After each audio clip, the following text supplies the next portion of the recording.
ദൈവത്തിരുനാമത്തിന് മഹത്വമുണ്ടാവട്ടെ. Bible reading പ്രോഗ്രാമിൽ സംബന്ധിക്കുന്ന ഏവർക്കും കർത്തൃനാമത്തിൽ സ്നേഹവന്ദനം അറിയിക്കുന്നു. 2 രാജാക്കന്മാരുടെ പുസ്തകം 24-ാം അധ്യായം നമ്മളിന്ന് വായിക്കുകയാണ്. ജോസിയ രാജാവിൻ്റെ നല്ല ഒരു ഭരണം കഴിഞ്ഞതിന് ശേഷം അദ്ദേഹത്തിൻ്റെ മക്കളും കൊച്ചുമക്കളും ഒക്കെ കുട്ടക്കയായിട്ട് വരുന്ന രാജാക്കന്മാർ വളരെ മോശമായ രീതിയിൽ ഇസ്രായേൽ ജനത്തെ വീണ്ടും വഴി നടത്തുകയും ദൈവസന്നിധിയിൽ ദൈവത്തെ പ്രകോപിപ്പിക്കുന്നതായ രീതിയിൽ അവർ പ്രവർത്തിക്കുകയും ചെയ്യുന്നതാണല്ലോ നമ്മൾ കണ്ടുവരുന്നത്. അങ്ങനെ യഹോവയാക്കിയും രാജാവാകുന്ന ഒരു സാഹചര്യം വരെ നമ്മൾ കണ്ടു. ആ സമയത്ത് നെബൂഖദ്നേസർ രാജാവ്, ബാബിലോൺ രാജാവായ നെബൂഖദ്നേസർ അദ്ദേഹത്തെ ആക്രമിക്കുകയും 3 വർഷത്തോളം ബാബിലോൺ രാജാവിന് ഒരു അടിമയെപ്പോലെ അദ്ദേഹത്തിൻ്റെ കീഴിലായിരിക്കേണ്ട സാഹചര്യം വരുന്നു. ഇതേ സമയത്ത് തന്നെ ഇതിനു മുൻപ് ഇസ്രായേൽ ജനം തോൽപ്പിച്ചിട്ടുള്ള കൽദയർ, സിറിയാക്കാർ, മോവാബ്യർ ഇവരെല്ലാവരും കൂടി ഇസ്രായേലിനെ ആക്രമിച്ച് കീഴ്പ്പെടുത്തുകയാണ്. കാരണം നമ്മളിത് വായിക്കുന്ന യഹോവയായ ദൈവം തന്നെയാണ് അതിനുള്ളതായ ക്രമീകരണം ചെയ്തതെന്ന് നമ്മൾ വായിക്കുന്നുണ്ട്. എന്തുകൊണ്ടാണ് ദൈവം അങ്ങനെ ചെയ്യാൻ കാരണമെന്ന് താഴോട്ട് നമ്മൾ വായിക്കുന്നുണ്ട്. ഹെസ്സക്കിയാ രാജാവിന് 15 വർഷം ആയുസ് നീട്ടിക്കൊടുത്ത സംഭവം ഇതിനു മുമ്പ് നമ്മൾ കണ്ടു. ആ സമയത്ത് ജനിച്ച മകനാണ് മനസ്സെ. ആ മനസ്സെ നീചനും ദൈവസന്നിധിയിൽ ദൈവത്തെ പ്രകോപിപ്പിക്കുന്ന രീതിയിൽ പ്രവർത്തിച്ചവനുമായ മനുഷ്യനാണ്.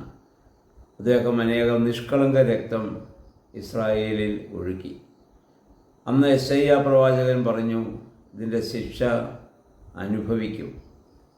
എന്നാൽ ഹെസ്സക്കിയാ രാജാവിനത് കാണേണ്ടി വരികയില്ല.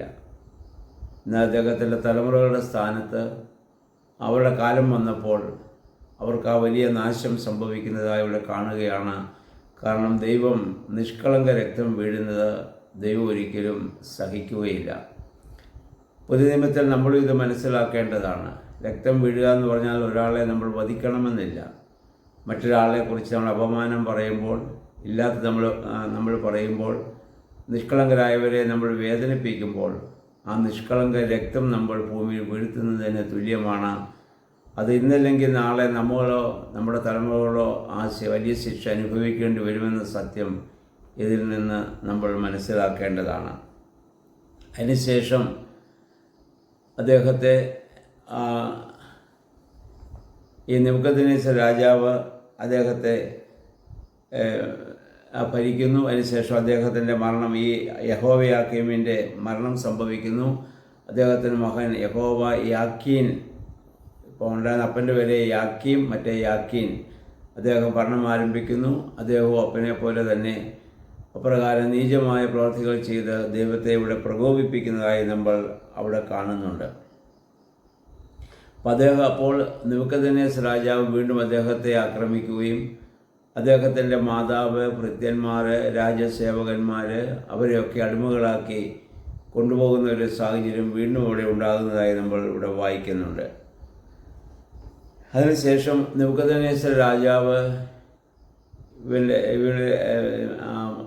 ഇവൻ്റെ ഈ യഹോവയാക്കീൻ്റെ കൊട്ടാരം കൊള്ളയടിക്കുകയും അവിടെ ഉണ്ടായിരുന്നതായ എല്ലാം സ്വന്തമാക്കുകയും ചെയ്യുന്നു.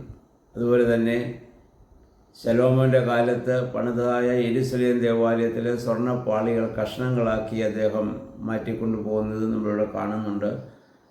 അത്രമാത്രം ഇസ്രായേൽ ജനം വളരെയേറെ കരുതിയിരുന്നതായ ആ ദേവാലയത്തിൽ വരെ ആക്രമണം നടത്തുന്നതായ ഒരു സാഹചര്യം ഇവിടെ ഉണ്ടാവുകയാണ്. അതുപോലെ തന്നെ അദ്ദേഹം അന്ന് അവിടെ ഉണ്ടായിരുന്ന ജനങ്ങളെയൊക്കെയും തടവുകാരാക്കുകയും അവിടെ കൊള്ളാവുന്നവർ, അല്ലെങ്കിൽ ശില്പികൾ, അല്ലെങ്കിൽ കൽപ്പണിക്കാർ, അങ്ങനെയുള്ള ആളുകളെയൊക്കെ തടവുകാരാക്കി കൊണ്ടുപോവുകയും അവസാനം ദരിദ്രന്മാർ മാത്രം ശേഷിച്ചൊരു രാജ്യമായി ഇസ്രായേൽ ജനം മാറ്റപ്പെടുകയും ചെയ്യുന്ന ഒരു സാഹചര്യം, പൂർവ്വപിതാക്കന്മാർ ചെയ്തതായ ആ വലിയ തിന്മകളുടെ അനുഭവം അവിടെ തലമുറകൾ അനുഭവിക്കേണ്ടി വരുന്നതായി നമുക്കിവിടെ കാണാൻ സാധിക്കുന്നുണ്ട്. അതിനുശേഷം ഈ നെബൂഖദ്നേസർ ഈ യഹോവയാക്കീമിനെ രാജസ്ഥാനത്ത് നിന്ന് മാറ്റി അദ്ദേഹത്തിൻ്റെ പിതൃ സഹോദരനായ മത്താനിയ അദ്ദേഹത്തിന് സദക്കിയ എന്നുള്ള പേരിട്ട് അദ്ദേഹത്തെ രാജാവാക്കുന്ന കാര്യം വരെ ഇവിടെ നമ്മൾ കാണുന്നുണ്ട്. അപ്പോൾ ഈ അധ്യായത്തിൽ നമുക്ക് കാണാൻ സാധിക്കുന്നത് നിഷ്കളങ്ക രക്തം നമ്മൾ ചൊരിയാൻ പാടില്ല, അത് ഇന്നല്ലെങ്കിൽ നാളെ അത് ദോഷമായി ഭവിക്കുമെന്നുള്ളതാണ്. അപ്പോൾ മറ്റുള്ളവരെക്കുറിച്ച് നമ്മൾ അപവാദം പറയുമ്പോഴും അവരെ വേദനിപ്പിക്കുമ്പോഴും ഈ കാര്യങ്ങൾ നമ്മുടെ മനസ്സിൽ ഉണ്ടാവട്ടെ. ദൈവമേ, അതിന് ഞങ്ങൾക്കിടയാക്കാതെ മറ്റുള്ളവരെ സ്നേഹിക്കുവാനും കരുതുവാനുമാണ് പുതിയ നിയമത്തിലെ കർത്താവ് നമ്മെ പഠിപ്പിച്ചിട്ടുള്ളതും ശത്രുവിനെ പോലും സ്നേഹിക്കാൻ പഠിപ്പിച്ച കർത്താവിൻ്റെ ആ പരിശുദ്ധാത്മാവിലാണ് ഞാനും നിങ്ങളും ജീവിക്കുന്നുള്ള ബോധ്യത്തോടെ നമ്മെ ഏറ്റെടുക്കുന്ന ഓരോ മേഖലയിലും കുടുംബത്തിലായാലും സഭയിലായാലും സമൂഹത്തിലായാലും പ്രവർത്തിപ്പിക്കാൻ നമുക്ക് ശ്രമിക്കാം. ദൈവമേ, പരിശുദ്ധാത്മാവേ, അതിന് ഞങ്ങളെ ശക്തീകരിക്കണമെന്ന് പ്രാർത്ഥിക്കാം. ദൈവം അതിന് നമ്മെ സഹായിക്കുമാറാകട്ടെ.